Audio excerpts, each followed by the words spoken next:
Hello and welcome to this taster session when we're going to have a look at the introduction to cybercrime.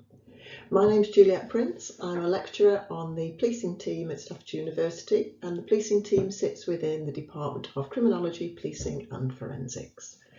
As I say, this is only going to be an introductory session, so what we're going to be able to cover in this short time is to get a bit of an understanding about what is meant by cybercrime. It's a word that we hear used quite a lot, but it is open to quite a lot of interpretation. So we're going to do a basic understanding of it. We're going to have a look at some of the current threats around cyber, and we're going to have a think about the challenges to investigating cybercrime. So that's what we're going to cover in this short section. So if we set a bit of history and context first, there are some very old devices on there that I'm sure that most of you won't recognise. But when we think about cyber, it can sometimes get confused with computer and computer crime. What we're thinking about is anything that's connected to the internet. So when we look at these old phones and old computers, they certainly hadn't got the connectivity that we take for granted today. A bit of a rhetorical question, because obviously you can't answer me today, but that computer at the bottom is one of these sort of early prototypes for the sort of thing we would have in our homes. And if you were going to think about when that would be, you would be thinking possibly about, I don't know, the 1950s, 60s. Actually, home computers didn't become commonplace until the 1970s, and actually the vast proportion of the population didn't have them until the 80s and 90s. So 1970s is when we start thinking about first home computers. Before that, we were having crimes that were connected to technology, but certainly not the way that we consider cybercrime and the prevalence of cybercrime today. So we've got to think about what's connected to the internet. And that is obviously much, much wider than it was in the 70s when we were starting to think about home computers. Now we think about all those devices that are on there, don't we? We've got our cameras, our smart devices, our tablets, our Kindles, reading devices generally, etc. But we can also now think about things like smart speakers. And then we start talking about things called the Internet of Things, which are devices that even a few years ago we wouldn't have dreamt about being connected to the internet. So now we can think about fridges, a fridge that knows what we've run out of and is able to order on our behalf. We can also start to look to the near future and we start thinking about driverless cars. And all of these things are connected to the internet. And when we think about cybercrime, that's what we're looking at. We're looking at crimes that involve the internet. Now, crime is not new. Obviously, we've always had crime. What we've now got with cybercrime is the huge scale and scope about the ways in which crimes can be committed when we think about the internet. So a useful way of looking at it is to think about crimes that are enabled by cyber technology and ones that are dependent on cyber technology. So if we look at the cyber dependent ones first, these are crimes that can only be committed by using computers and computer networks. So they aren't things that have always existed. They are things that can only exist now because of the way that we use computers and computer networks. And an example of that would be hacking. I think most of you will have heard of or know of instances of hacking, and that's an example of something that is a cyber-dependent crime. When we think about cyber-enabled, these are traditional crimes that have always happened, but cyber has now given the opportunity for them to be committed more at a distance, on greater scale, to reach across the world. And we're thinking there about things like fraud, theft of personal data and sexual offending against children. Those offences have always happened, but now they can reach across the globe. Somebody in the other part of the world, another part of the world, can commit offences here, and we certainly have people here committing offences across the world. Bullying would be another example that would fit into this cyber-enabled crime, and credit card fraud, for example.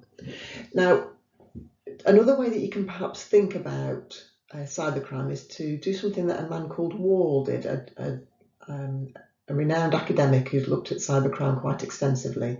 And as far back as 2001, he was looking at different ways of categorising cybercrime because it's such a huge topic otherwise.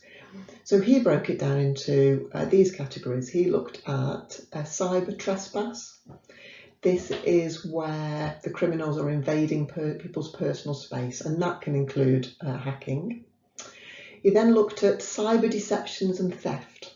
So those are pretty straightforward. It's the stealing of money and property that's facilitated through cyber means. Then he looked at cyber pornography. That's where we're thinking about illicit material being created and then distributed again worldwide.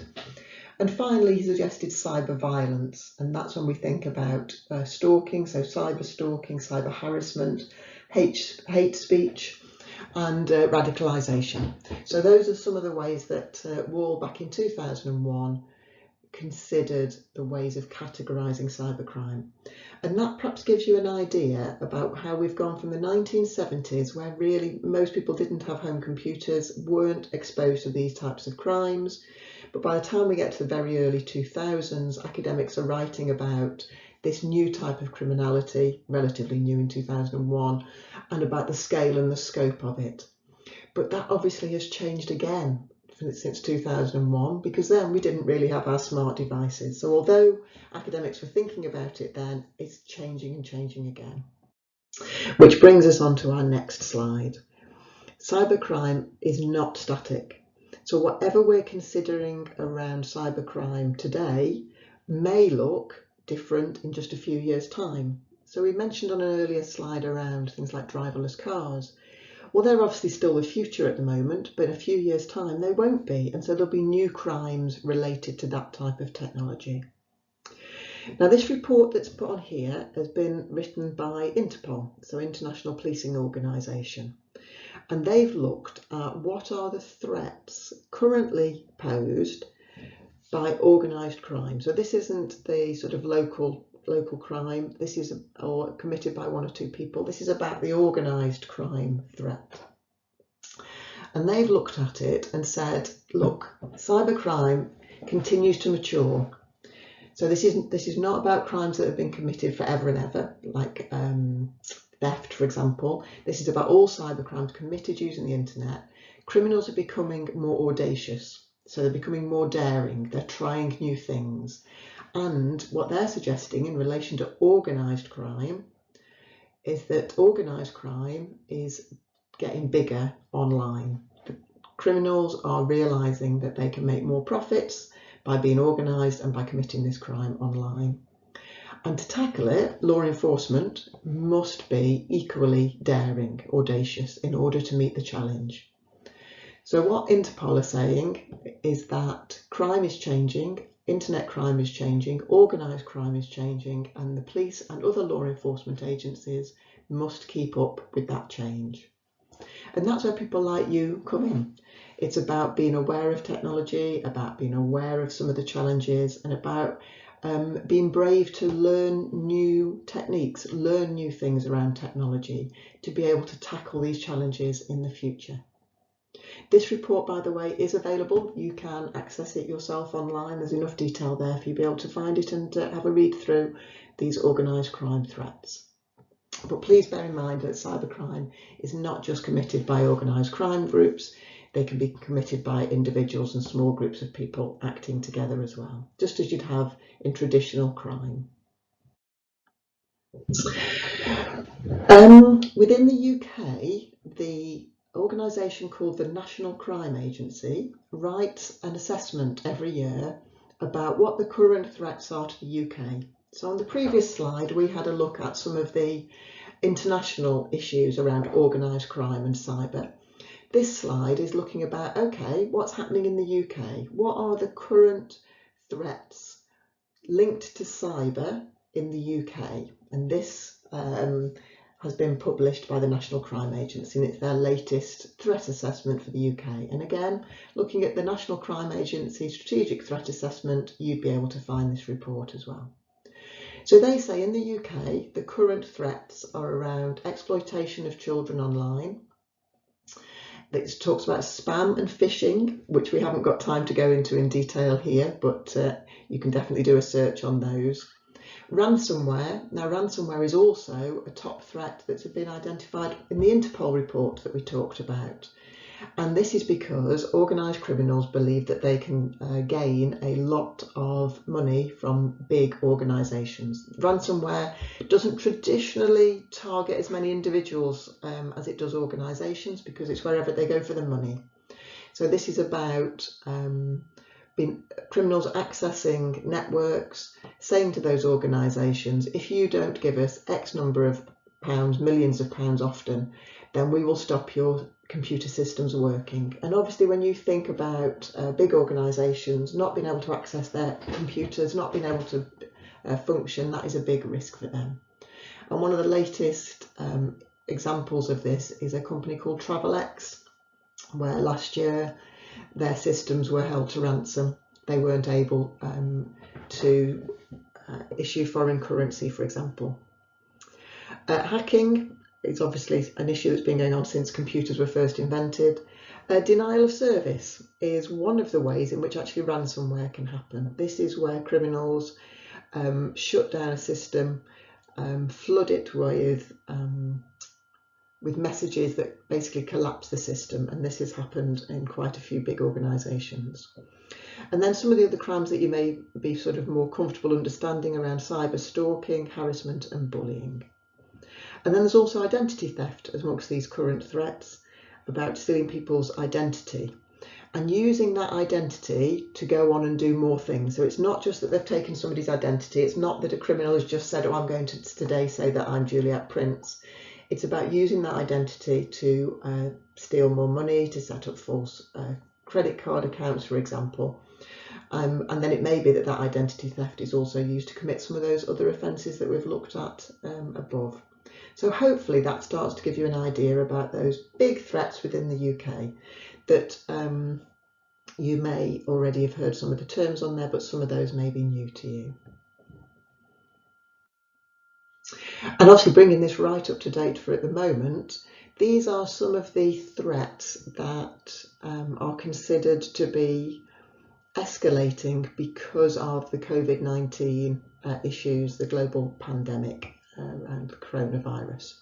Criminals like opportunities. That's what they thrive on. They like to see what opportunities are out there and try and exploit them. So here's some of the ones that have been identified so far. So we spoke earlier about Interpol. This is their sort of cousin, Europol, so obviously based in Europe. It's European policing organisation. And they're reporting an increase in cybercrime, including fraud, counterfeit goods and organised crime. What they're saying they're giving some examples of things that have happened across Europe.